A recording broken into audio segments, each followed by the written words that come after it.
जय श्री राधे कृष्ण। आप सभी का आपके अपने YouTube channel VK Mishra present में बहुत बहुत स्वागत है। आइए आज आप सब जानेंगे वर्ष 2024 माघ मास शुक्ल पक्ष में जया एकादशी का व्रत कब किया जा रहा है। तो जानेंगे व्रत के शुभ मुहूर्त के बारे में, पारण का क्या समय होगा, पारण किस चीज से किया जाएगा, इस दिन भगवान को किस वस्तु का भोग लगाना चाहिए। तो आइए जानते हैं इन सबों के बारे में। आप सभी भक्तों को जया एकादशी व्रत की ढेर सारी शुभकामनाएं। आप सभी के जीवन में लक्ष्मी नारायण की कृपा से आप सभी को सभी प्रकार के सुख और समृद्धि की प्राप्ति हो। एकादशी का व्रत जो कि प्रत्येक माह के कृष्ण पक्ष और शुक्ल पक्ष की एकादशी तिथि के दिन धारण किया जाता है। यह व्रत भगवान विष्णु भगवान श्री कृष्ण को अति प्रिय होता है। यह सभी प्रकार के पापों को नष्ट करने वाली है। हर एकादशी व्रत का अपना अपना विशेष महत्व माना गया है। इसी प्रकार से माघ मास के शुक्ल पक्ष में पड़ने वाली जया एकादशी व्रत का अपना विशेष महत्व है। जो भी भक्त सच्ची श्रद्धा के साथ, नियम और निष्ठा के साथ जया एकादशी का व्रत करते हैं, इस दिन भगवान विष्णु, माता लक्ष्मी, भगवान विष्णु के श्री कृष्ण स्वरूप का पूजन करते हैं, व्रत में नियमों का पालन करते हैं, कथा श्रवण करते हैं। इससे व्यक्ति के सभी प्रकार के पापों का नाश होता है। इस व्रत को करने से अकाल मृत्यु का भय नहीं होता तथा भूत, प्रेत, पिशाच आदि योनियों भय से मुक्त हो जाते हैं। पितरों को सद्गति प्रदायक एवं व्रती को मोक्षदायक यह व्रत है। तो आइए जानते हैं जया एकादशी व्रत के शुभ मुहूर्त के बारे में।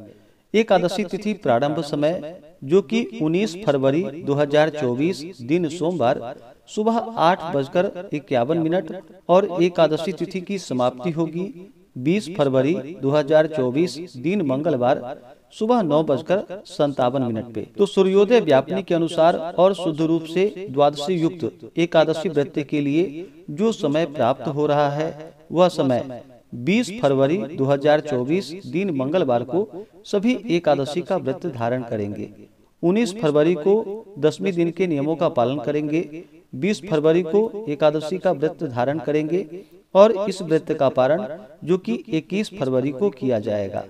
एकादशी व्रत का पारण जो कि हरिवासर में नहीं करनी चाहिए। हरिवासर का समय द्वादशी तिथि का पहला चौथाई हिस्सा वह समय हरिवासर का होता है। द्वादशी तिथि की जो समाप्ति है वह 21 फरवरी 2024 दिन बुधवार को सुबह 11:29 पे द्वादशी तिथि की समाप्ति है। जया एकादशी व्रत का पारण 21 फरवरी को किया जाएगा।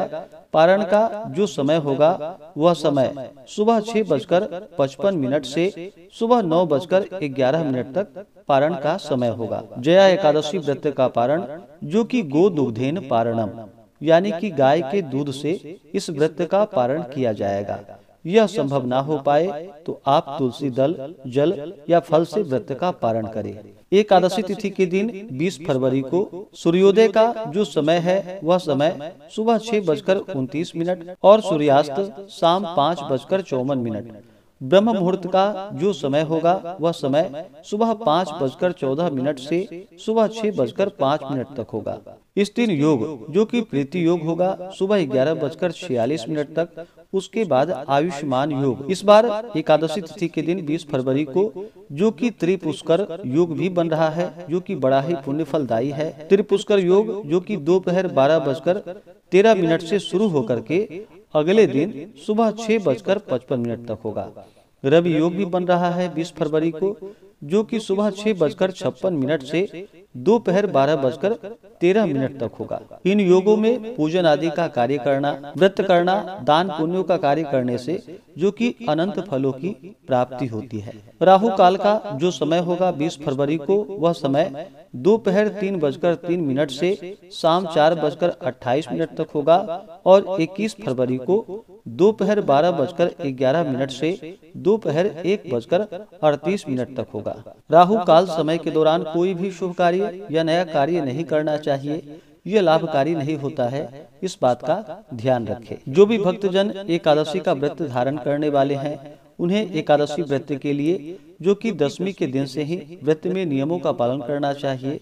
दसवीं तिथि के दिन सूर्यास्त होने से पहले ही भोजन ग्रहण कर लेनी चाहिए। दसवीं तिथि के दिन चावल ग्रहण नहीं करनी चाहिए और एकादशी तिथि के दिन भी चावल ग्रहण नहीं करनी चाहिए। दशमी तिथि के दिन सूर्यास्त से पहले जो कि शुद्ध और सात्विक आहार ग्रहण करनी चाहिए।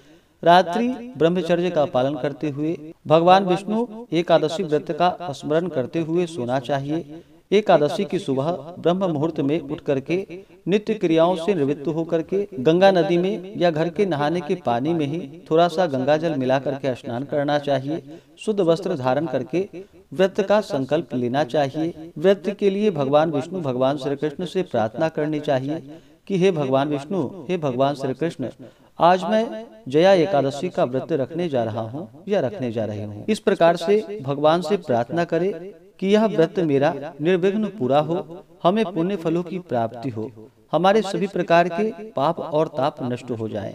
आपके मन में जो भी इच्छा हो, जो भी कामना हो, वह भगवान विष्णु भगवान श्री कृष्ण से कहें।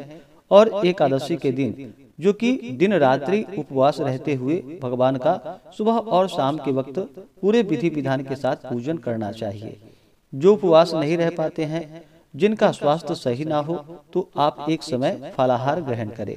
इस दिन भगवान विष्णु का, भगवान श्री कृष्ण का जो कि पूरे विधि विधान के साथ गंध पुष्प धूप दीप आदि से पूजा करनी चाहिए। और विशेष करके भगवान को गुड़ तथा तिल मिश्रित भगवान को अवश्य ही भोग लगाए। दूध से बने हुए वस्तुओं का भोग लगाए। ऋतु फल आदि जो भी मिले उसका भगवान को भोग लगाए। और भगवान को तुलसी दल डाल करके भोग लगाना चाहिए। मंगलवार के दिन एकादशी का व्रत है तो एक दिन पहले ही आप तुलसी दल तोड़ करके रख ले।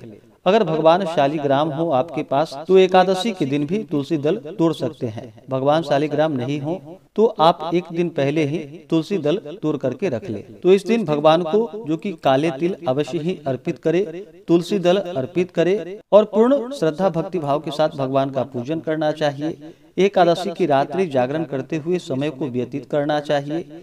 द्वादशी की सुबह उठ करके नित्य क्रियाओं से निवृत्त होकर के स्नान करके शुद्ध वस्त्र धारण करके भगवान का पूजन और आरती कर ले। और फिर ब्राह्मणों को भोजन करवाएं, ब्राह्मणों को दान और दक्षिणा दे। फिर समय के अनुसार व्रत का पारण करना चाहिए। इस प्रकार से जो भी भक्तजन व्रत को धारण करते हैं तो भगवान विष्णु भगवान श्री कृष्ण अपने भक्तों पर अति प्रसन्न होते हैं, अपने भक्तों के पाप और ताप को नष्ट कर देते हैं तथा सुख समृद्धि का आशीर्वाद प्रदान करते हैं और अंत में भगवान विष्णु के धाम की प्राप्ति होती है। तो आशा करता हूँ कि यह जानकारी आपको अच्छा लगा हो।